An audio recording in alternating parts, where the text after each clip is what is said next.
Hello, it's Davey Mooney coming to you from the University of North Texas, where I run the jazz guitar program. Benedetto artist, Sunnyside Records artist, got my Sunnyside CDs. It's my Mel Bay book, Personalizing Jazz Vocabulary. The new book is coming soon, y'all. I swear, this year, probably late spring, early summer. Into the Labyrinth, an anatomy of position playing for jazz guitar. So I wanted to talk today about the jazz standard Just in Time.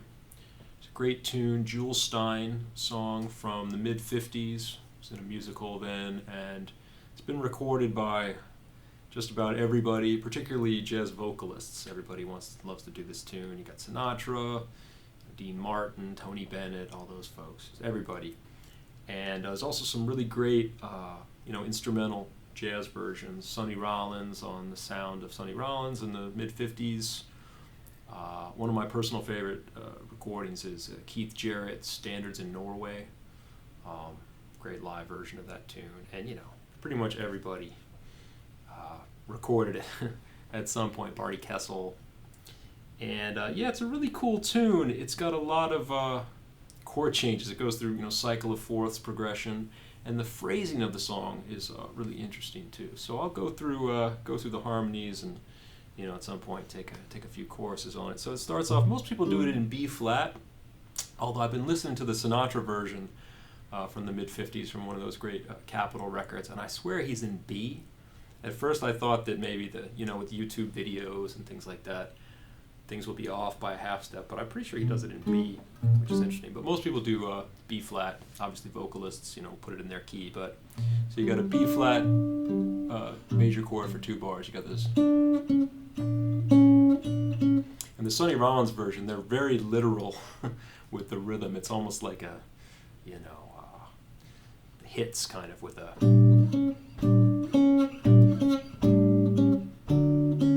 Basically B flat for 2 bars, B flat major, B flat 6, and then either A minor 7 to D7.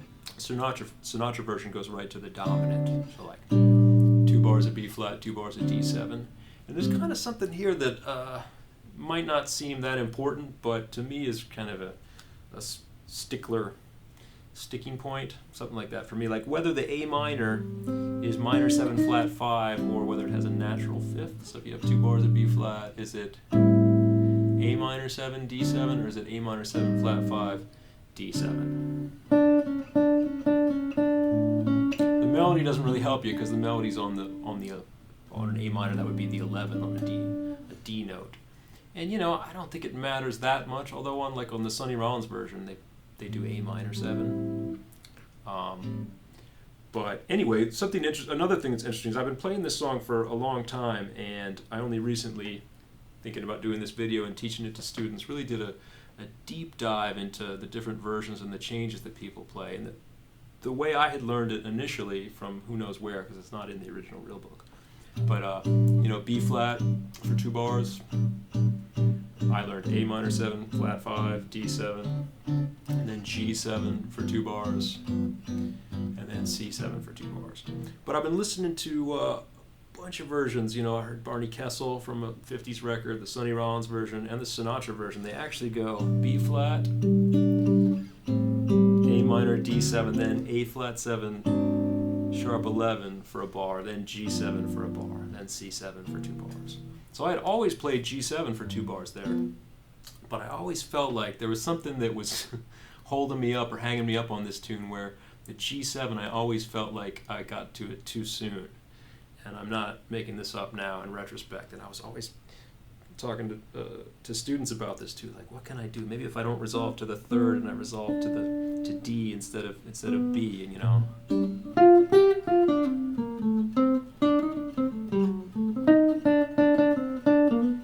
to get to the B until like the 2nd bar, the 6th bar of the tune, the 2nd bar of the G7. It felt better to me.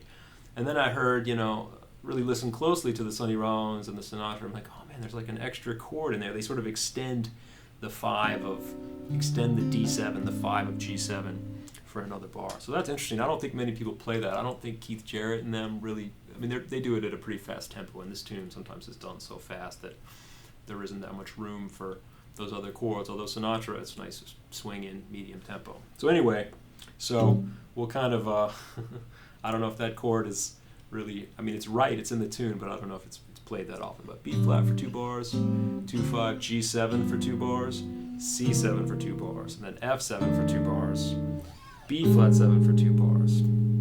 Then finally you get a resolution to an E flat major. So you have this cycle of dominance, and starting on that G7, if we assume that the G7 is 2 bars, it's kind of like the bridge of rhythm changes, but in the middle of a phrase. It's a funny thing, right? Because it's a 32 bar tune, but if you've got, it's definitely not AABA, because if you got first 4 bars, 2 bars of B flat, A minor 7, D7, and the second 4 bars, G7 for 2 bars, C7 for 2 bars. You think that maybe there'd be some kind of resolution in the 9th bar going into the second 8 bars, but no, you get another F7, another dominant, then another for 2 bars, then another dominant for 2 bars, B flat 7, and then the first resolution is E flat major, and that comes in, halfway through the second 8 bars. So it feels it's a little tricky in terms of the phrasing of it and remembering, which dominant you're on and whether you're where you're resolving, whether you're resolving to a major 7 or a dominant 7. So anyway, just to summarize that, so B flat major, found me just in time, A minor D7, G7 or A flat 7, G7, a second low, C7, then an F7, B flat 7, still dominance, and then finally E flat major 7, nowhere to go. And when I first learned the tune, I went right to an A minor 7 flat 5, D7 here to G minor. But again, I had found this lead sheet. It wasn't the original real book, it was one of the later ones like Real Book 2 or Real Book 3, which I don't vouch for, like the first real book. I don't know it, can't vouch for it. But I saw this A flat major chord after the E flat, and I was like, what is this? Where are they getting this from? The real book, And then, again, going back and listening to these versions, I heard this extra chord after the E flat. I'm like, what could that be? And it turns out that a lot of versions, Sonny, Sinatra, I don't think Keith Jarrett, because they're going so fast, and I think that's maybe why I've left out some of the chords when I first learned the song, because I'm trying to burn through it, But when you finally get to that E flat major 7 for 2 bars, nowhere to go, there's an A flat major 7 for 1 bar before A minor 7 flat 5 G7. So you'd go on, let's say like B flat 7, E flat, A flat major, and then A minor 7 flat 5 D7. Then that takes you to the next 8 bars, the third 8 bars, which it's kind of like a bridge, but it's really 4 different 8 bar sections. You got A, G minor, maybe one of those Stairway to Heaven, My Funny Valentine walk downs.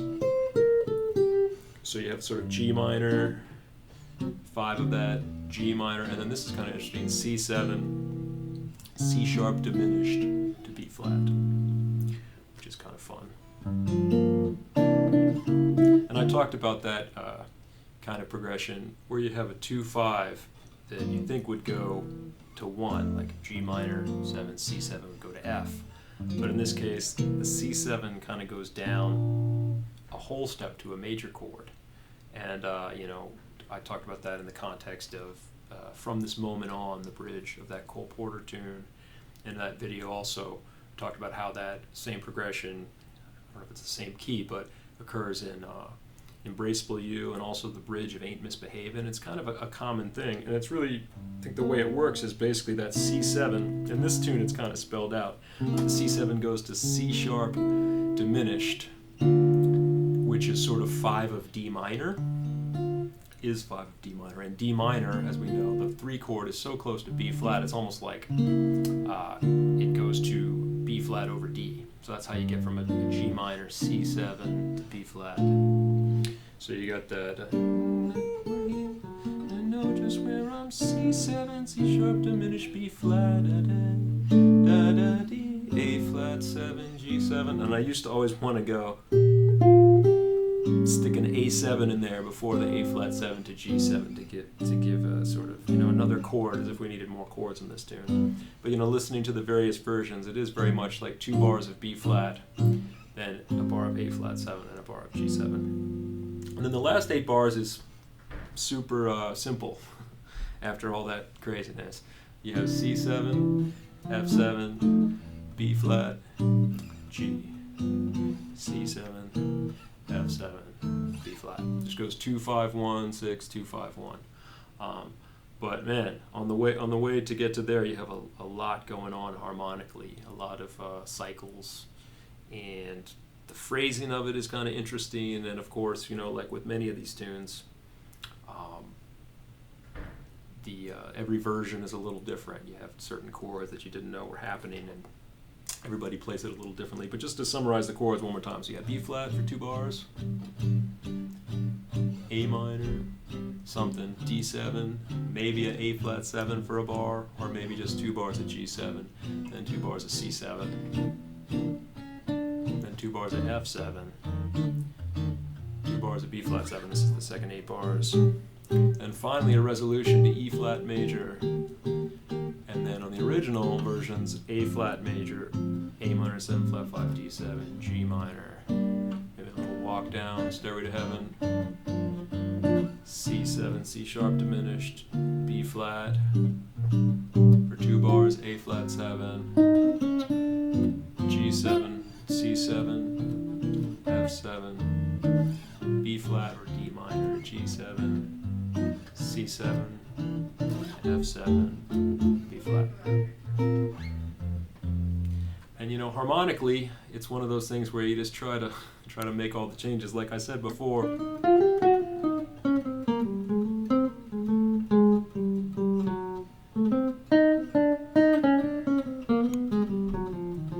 I try to, when going from the part that gives me the most trouble, maybe psychologically, or just in terms of me getting to the language and the types of melodies that I strive for in general, but on this tune in particular, my issue is feeling like I get to that G7 too soon.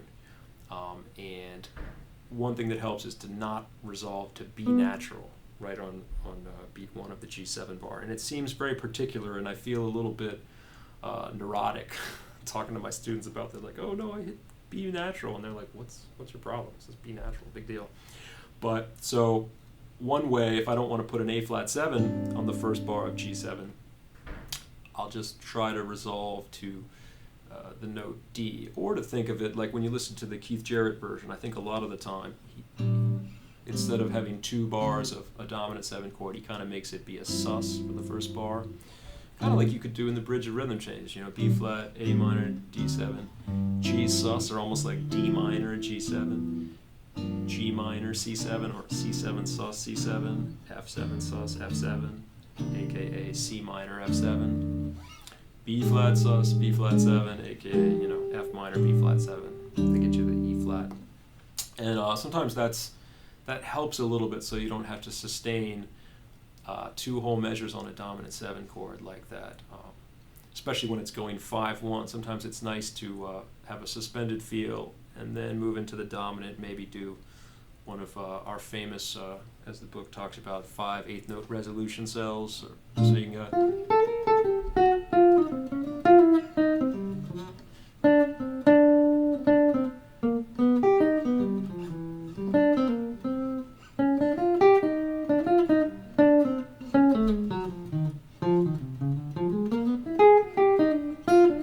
safe. So I was trying to wait for each of those dominants, even though they're going for 2 bars, maybe wait until the second bar to really establish that it's,